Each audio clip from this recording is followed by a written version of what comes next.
पंतप्रधान नरेंद्र मोदी हे 20 सप्टेंबरला वर्धा दौऱ्यावर होते। पंतप्रधानांच्या हस्ते अनेक विकास कामांचं भूमिपूजन करण्यात आलं। यावेळेला पंतप्रधानांच्या सभेचं आयोजन करण्यात आलं होतं। या कार्यक्रमात मुख्यमंत्री एकनाथ शिंदे यांनी म्हणलं की मोदींनी महिलांना आत्मसन्मान मिळवून दिला।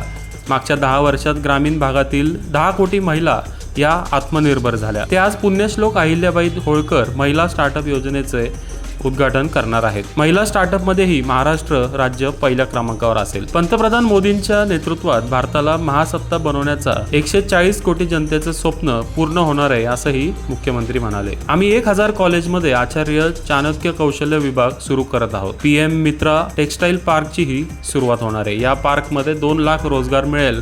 यामुळे परिसराचा मेकओव्हर होईल, देशाच्या विकासाला हातभार लागेल असंही एकनाथ शिंदे यांनी आपल्या भाषणात म्हटलं। या सभेमध्ये मुख्यमंत्री एकनाथ शिंदे यांनी काँग्रेसचे नेते राहुल गांधी यांच्यावर निशाणा साधला। काही लोक विदेशात जाऊन देशाला बदनाम करतायत, आरक्षण रद्द करण्याची भाषा करतायत। बाबासाहेबांनी जे आरक्षण दिलं ते कुणीही रद्द करू शकत नाही।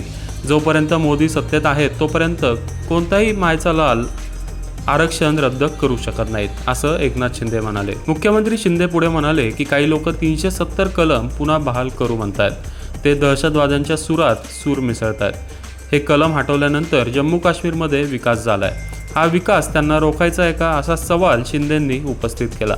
सामान्य माणसाचा सन्मान वाढवणं, त्यांची ताकद वाढवण्याचं काम मोदी करतायत। त्यामुळेच मोदींनी वन नेशन वन इलेक्शन योजना आणली आहे।